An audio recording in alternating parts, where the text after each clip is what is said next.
Olá, seja bem-vindo ao FURB Pesquisa, o nosso espaço de bate-papo sobre o conhecimento científico produzido na universidade. No programa de hoje, a gente vai conhecer um estudo que investigou o consumo de cuca em 3 municípios brasileiros que receberam imigrantes alemães e a relação desse consumo com os processos de desenvolvimento regional. Para falar sobre esse assunto, a gente recebe aqui a pesquisadora Daniela Mates. Ela é doutora em desenvolvimento regional. Bem-vinda, Daniela. Muito obrigada pela presença. Obrigada. Bom, Daniela, eu gostaria que você começasse nos explicando qual foi o propósito central desse teu estudo sobre a cuca. Bom, o objetivo do estudo era compreender como a cuca, ou Stracciatkuchen,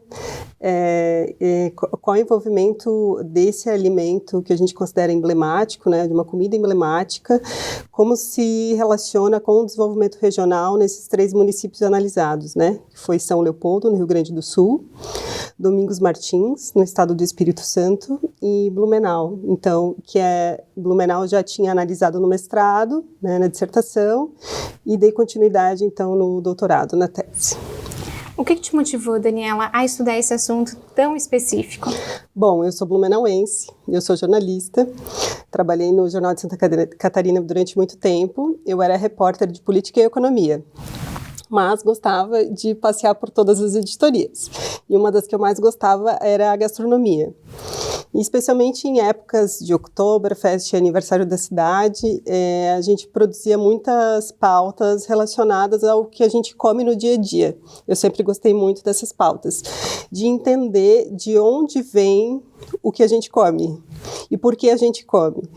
E fazendo essas reportagens, eu percebi que não tinham muitos estudos a respeito da alimentação regional, e me deparei com essa lacuna relacionada à cuca, que ela é tão presente no nosso dia a dia, né? Não existe festividade ou reunião em Blumenau e nas cidades próximas sem a presença da cuca. E eu queria entender de onde veio a cuca e por que ela é tão presente no nosso dia a dia, né? E, claro, ela acaba sendo um alimento forte de identidade. E aí eu percebi que então não tinham estudos e tinham poucos especialistas, né, nessa nossa alimentação regional. E aí por isso eu percebi essa lacuna e tive interesse então em estudar a respeito disso. E aqui na FURB encontrei o Programa de Desenvolvimento Regional que me abriu essa oportunidade. Bom, a FURB está sediada aqui em Blumenau, onde todo mundo conhece a cuca, todo mundo consome, sabe o que é. Mas esse programa pode chegar a pessoas de qualquer lugar do Brasil, né, através da internet. Então, acho importante a gente explicar um pouquinho o que é esse alimento, quais são as características que definem a cuca. Ok, essencialmente a cuca, então, atualmente ela é um bolo. Depois a gente pode explicar um pouco que ela era um pão e se tornou um bolo. Então, o nome original em alemão seria Stracciatkuchen, Stracciat, uma farofa, e Kuchen, bolo, né? Então, seria um bolo coberto por farofa. Esse bolo, então, ele é amplamente difundido, né, o saber fazer dele e o consumo dele aqui, especialmente aí falando da região do Médio Vale do Itajaí, em Blumenau.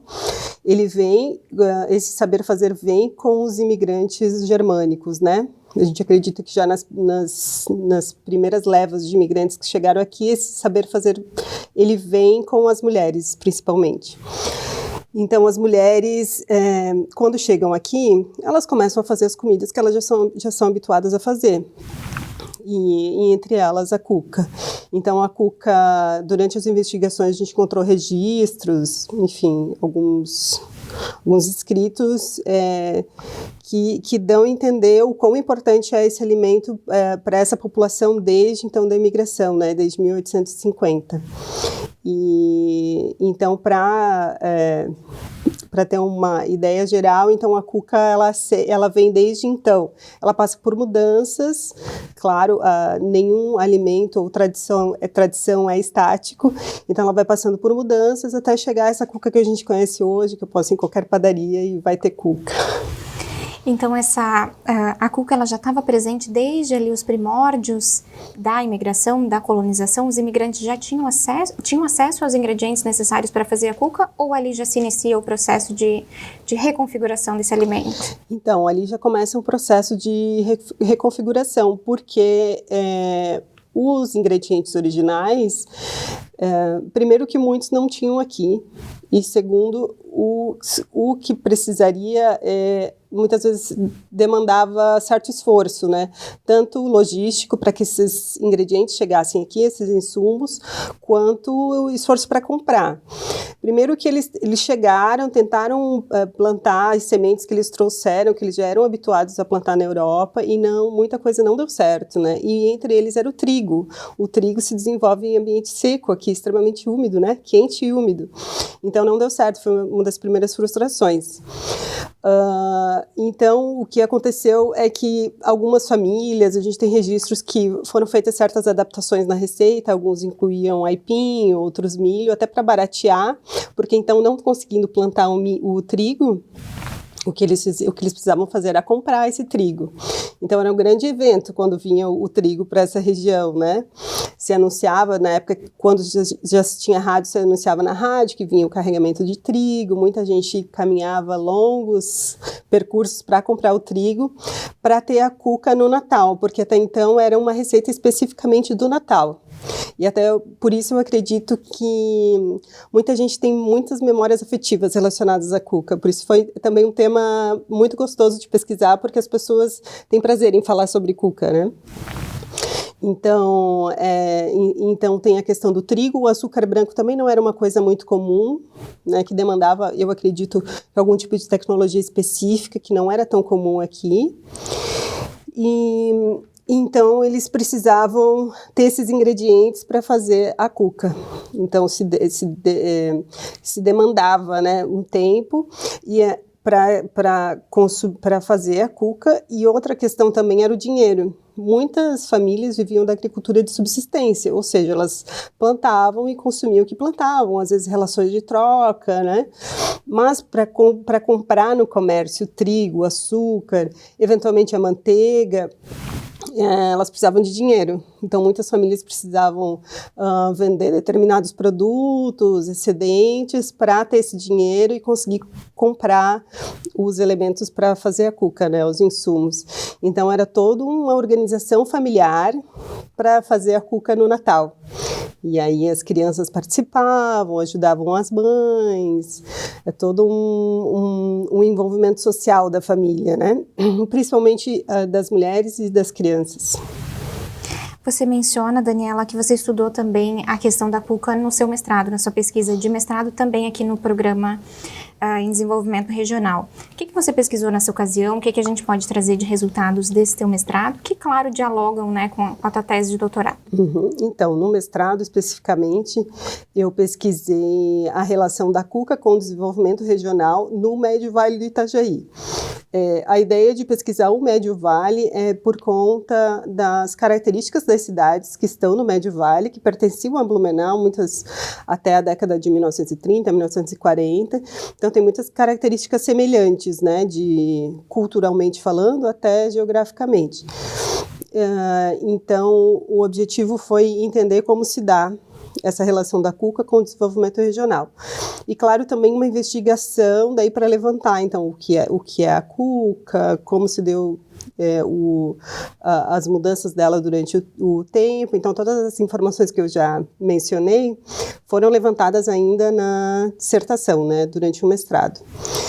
E o que a gente notou é que sim, a cuca é um elemento central no que a gente chama de sistema alimentar tradicional, que é um elemento super importante, tanto para o comércio, que a gente chama de comércio étnico, para as feiras livres, até em certa medida as padarias, que são bastante específicas aqui.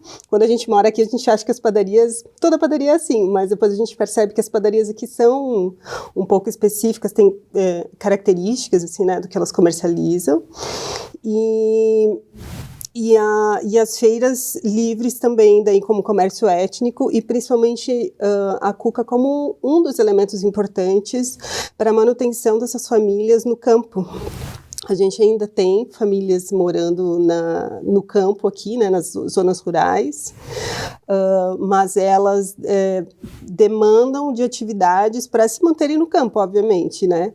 E não só o plantio e venda de alimentos, de comida, né, que elas fazem, mas também as comidas tradicionais que elas fazem e que elas detêm esse conhecimento, né. Muitas conservas, linguiças, queijos, alguns bolos e a cuca também. Então, é um alimento importante para a manutenção dessas famílias no campo. E ter famílias no campo, próximo da cidade, significa segurança alimentar. Então, é muito importante políticas públicas relacionadas a isso. Bom, trazendo então para o doutorado, você, além de Blumenau, né, você estudou 3 municípios, né, o consumo da cuca em 3 municípios, né? Além de Blumenau, você estudou também São Leopoldo, no Rio Grande do Sul, e Domingos Martins, no Espírito Santo, né? O que te levou a escolher esses municípios especificamente para esse estudo? Bom, então os municípios, eles foram escolhidos, talvez o principal elemento que tenha norteado a escolha dos municípios foi a característica da fundação desses municípios. Blumenau foi uma colônia particular, que depois, acho que 10 ou 15 anos foi vendido para o Império, mas começou como uma colônia particular. São Leopoldo foi oficialmente a primeira colônia imperial alemã no Brasil. Tiveram outras tentativas, mas São Leopoldo é considerada a primeira. E Domingos Martins foi uma colônia provincial. Então, foi a província do Espírito Santo que fundou aquela colônia e outras colônias também, mas Domingos Martins acabou sendo a escolhida para esse estudo. E aí o objetivo, então, era entender como, já sabendo dessa importância da cuca aqui para Blumenau, queria entender, então, como se dava a importância da cuca no sistema alimentar de cada uma dessas cidades e como foi o desenvolvimento, né, desses municípios, se teve diferença, se o fato das colônias serem imperial, provincial e particular, se isso fez diferença. E aí as leis, tudo isso, as leis que beneficiaram um ao outro, acabou envolvendo também. Mas também entender como foi o desenvolvimento desses locais até o dia de hoje, né, os tempos atuais, e como a presença da cuca se deu e se dá nesses lugares. Então, a ideia foi fazer um comparativo, assim. E o que a gente pode destacar em relação a esse aspecto específico, as semelhanças e as diferenças no desenvolvimento desses 3 municípios e como eles afetaram essa questão da cuca, né, do consumo de cuca, do saber fazer a cuca? Essas cidades, elas se desenvolveram de maneiras distintas, assim. Blumenau, inúmeros estudos mostram que o fato de Blumenau ser relativamente isolada das ocupações já mais desenvolvidas na época, afetou o desenvolvimento de Blumenau. Não sei se dizer positivo ou negativamente, mas era uma colônia mais fechada. Enfim, isso gerou uma série de consequências. Em Domingos Martins, isso também aconteceu, de maneira até mais intensa, porque aqui o rio era navegável. Em Domingos Martins também tem presenças de rios, mas tem mais dificuldade de navegação, e lá é uma região muito montanhosa. Então, Domingos Martins está na região serrana e bastante isolado. Até hoje ainda é considerado um município de não tão fácil acesso, apesar de ser muito próximo de Vitória. Vitória capital, muito mais próximo do que Blumenau estava de Florianópolis. E São Leopoldo, por sua vez, está do lado de Porto Alegre. Então, o desenvolvimento de São Leopoldo foi diferente, porque São Leopoldo acabava servindo a capital e tinha muito essa troca, inclusive cultural, né, com a capital e outros municípios da região. Então, teve essa diferenciação entre os 3, assim. Então, atualmente, Domingos Martins é uma cidade ainda bastante agrícola. Ela tem um território grande, mas com povoamentos. É uma cidade que tem um desenvolvimento interessante, mas ela é predominantemente agrícola. Blumenau, a gente sabe que é uma cidade, então, já bastante industrial, já bastante urbana, mas ainda tem uma presença de áreas rurais. E São Leopoldo, então, é uma cidade praticamente urbana.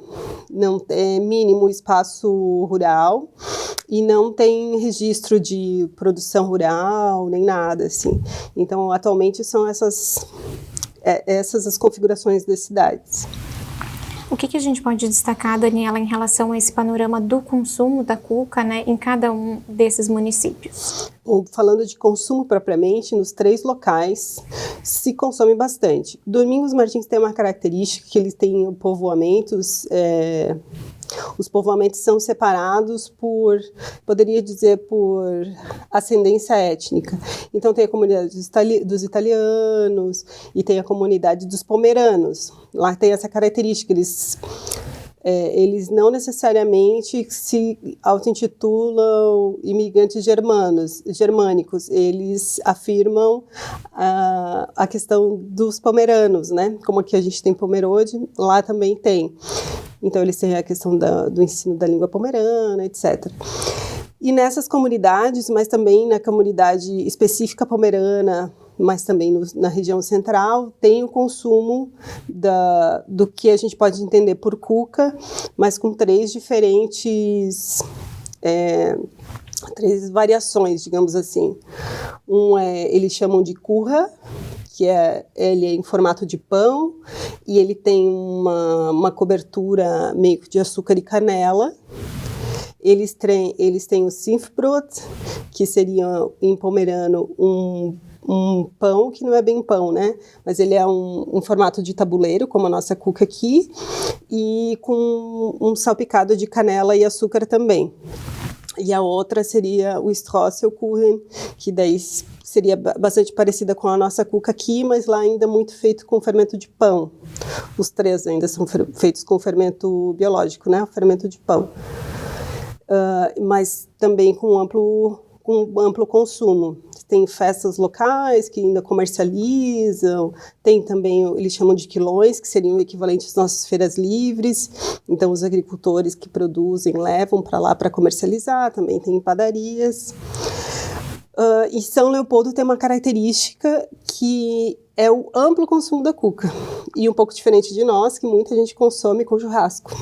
Então, algumas pessoas me falaram, não tem churrasco sem cuca aqui, eles comem no mesmo prato. Mas tem um amplo consumo de cuca, tem tanto a cuca de tabuleiro, quanto a cuca em formato de pão, e aí com os recheios também, né? Lá um pouco diferente daqui, tem goiabada, e ele fica mais no meio, assim, mas também um amplo consumo. E aqui em Blumenau, então, consumo também, né? Um amplo consumo em todas, do aniversário ao velório, da reunião da empresa. Então, sempre se tem cuca.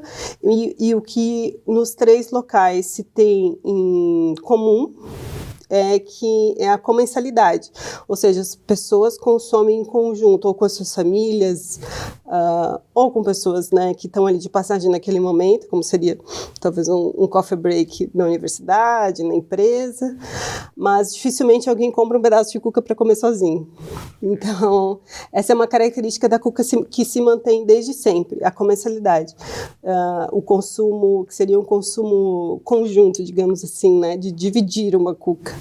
Cada um vai lá e pega um pedaço, consome, conversa. Não é uma coisa não é um fast food que se come sozinho, né?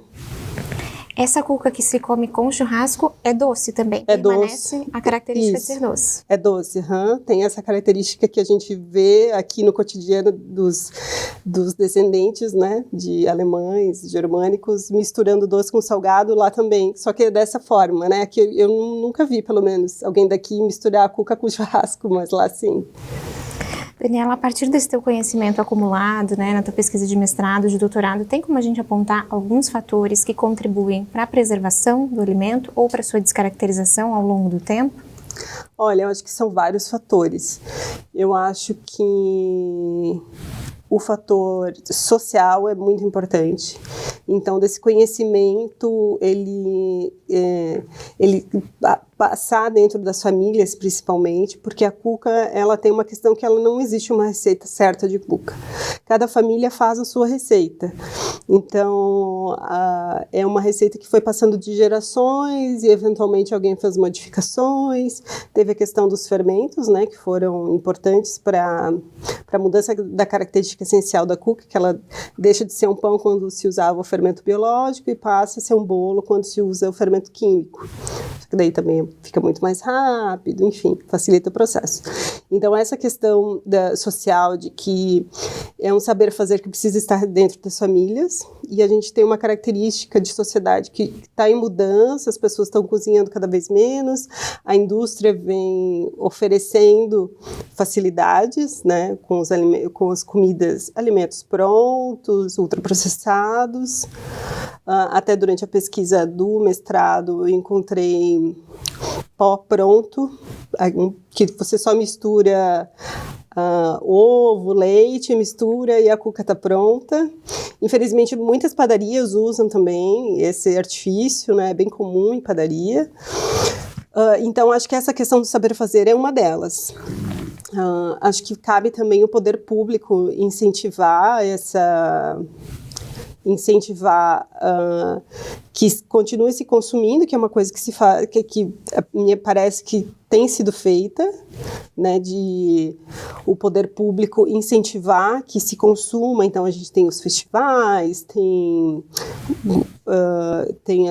eventos das padarias fazendo promoção de cuca, enfim, e que já é muito importante. E acho que outra característica importante também é incentivar essas famílias agricultoras que detêm muito poder, detêm muito conhecimento sobre esses alimentos tradicionais que se fazia aqui antigamente. As famílias continuam fazendo, ainda que às vezes com adaptações, mas seguem fazendo, para que essas famílias continuem esse trabalho, né, que é tão importante. Então, incentivar as feiras livres, etc. Você notou, ao longo do processo de pesquisa, em algum desses 3 municípios, indícios de perda desse saber fazer da cuca?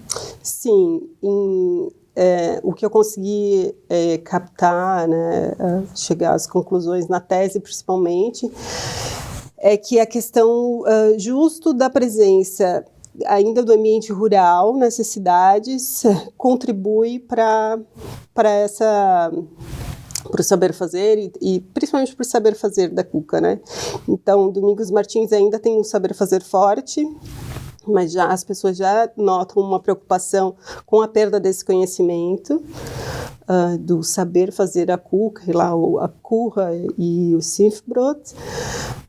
E aqui em Blumenau parece que a gente está começando também um processo assim, de um receio que comece a se perder esse saber fazer, porque as pessoas na correria do dia a dia, com as padarias abertas aos finais de semana, coisa que antigamente não se tinha, em vez de fazer a cuca, você vai lá e compra, né? E aí esse conhecimento vai aos pouquinhos se perdendo. E como eu mencionei antes, a falta de interesse em cozinhar, né? Independente se cuca ou não, a praticidade de comprar pronto acaba influenciando nisso. E aí é uma coisa que a gente já observa em São Leopoldo, que as pessoas não sabem mais fazer cuca. Tanto que na tese, dentro da metodologia para fazer um grupo um grupo focal, né, um grupo de conversa a respeito disso, eu não consegui fazer porque eu não encontrei. Eu procurei, inclusive, às vezes a gente vai nos lugares que seriam mais fáceis, né, grupos de senhoras, grupos de mães, e ninguém sabe fazer, todo mundo compra cuca pronta. Encontrei uma pessoa que faz, mas é toda uma temática de um projeto de resgate do que a avó dela fazia. Então, uma coisa que na família dela teve uma ruptura e ela que resgatou os cadernos da avó, os cadernos de receita. E, então, em São Leopoldo já existe uma situação bastante crítica do saber fazer realmente tá a ponto de se perder, assim, que as pessoas não sabem mais fazer. Eles consomem muita cuca, todo final de semana, todas as pessoas que eu entrevistei me relataram que consomem muita cuca, mas que não, então passa no mercado e compra cuca, passa na padaria e compra cuca, não que vai parar para fazer, sabe? E São Leopoldo é o município mais urbano, né? É o mais urbano, Então, foi essa a percepção de que quanto mais presença de área rural, mais presença ainda do saber fazer. Quanto menos, ou seja, quanto mais urbano, menos saber fazer. Então, Domingos Martins e São Leopoldo estariam nos extremos e Blumenau está meio que no meio, assim. Acho interessante a gente explicar também um pouco sobre como é que essa pesquisa foi conduzida, né? Como é que você chegou a essas pessoas, a esses saberes? Como é que você realizou a pesquisa na prática? Bom, eu iniciei a minha tese antes da pandemia e bem na época da coleta de dados foi quando começou a pandemia.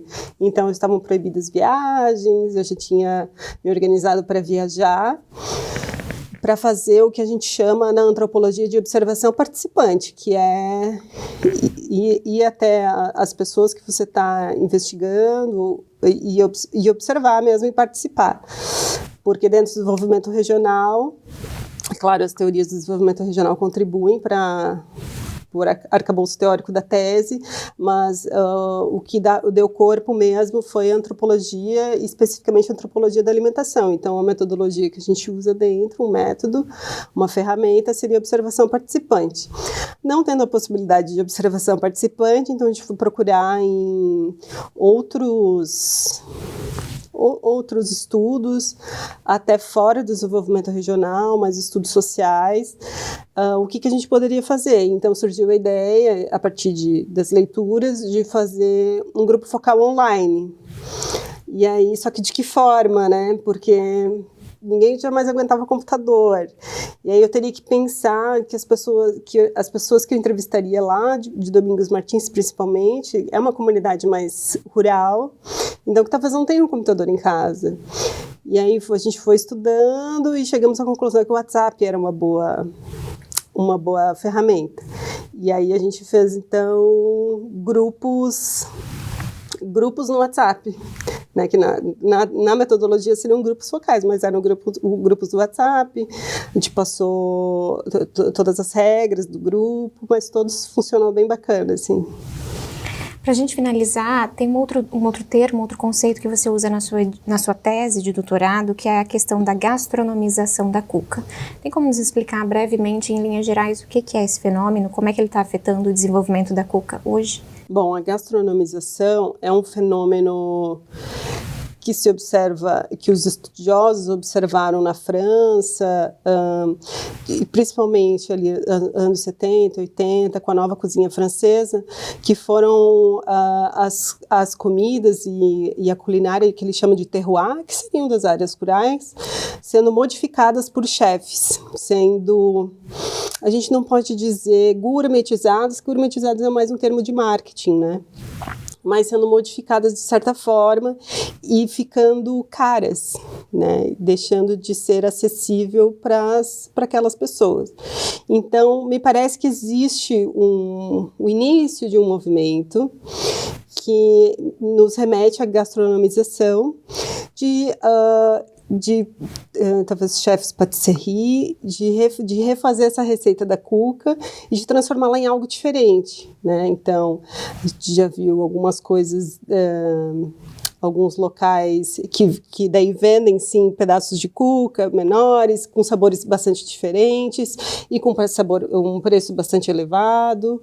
Outras cucas que se tornaram bolos recheados, então coisas que não seriam acessíveis para essas pessoas que originalmente fazem a cuca, né, se a gente considerar. Então, mas a gente ainda considera que é um processo bastante no início e que ainda precisa aguardar para ver o que vai acontecer. De toda forma, a cuca ainda é muito popular, a gente consegue, sim, encontrar cucas caras, mas cucas mais baratas. Tem também, além das pessoas da área rural que fazem as cucas e vendem no que a gente chama de comércio étnico nas feiras, tem as cuqueiras também, que são mulheres que fazem as cucas para vender, fazem nas suas casas e vendem. E às vezes uma parte importante da renda da família vem da comercialização da cuca. Então, acho que a gastronomização ainda é um processo inicial e que a gente ainda precisa ver como vai acontecer. Bom, no programa de hoje nós conversamos com a pesquisadora Daniela Mates, ela é doutora em desenvolvimento regional. Muito obrigada, Daniela, pela tua presença. Obrigada pelo convite. A gente agradece também a você pela sua companhia e te convida a acompanhar as outras edições do FURB Pesquisa, todas disponíveis no canal da FURB no YouTube. O programa de hoje termina aqui. Até a próxima.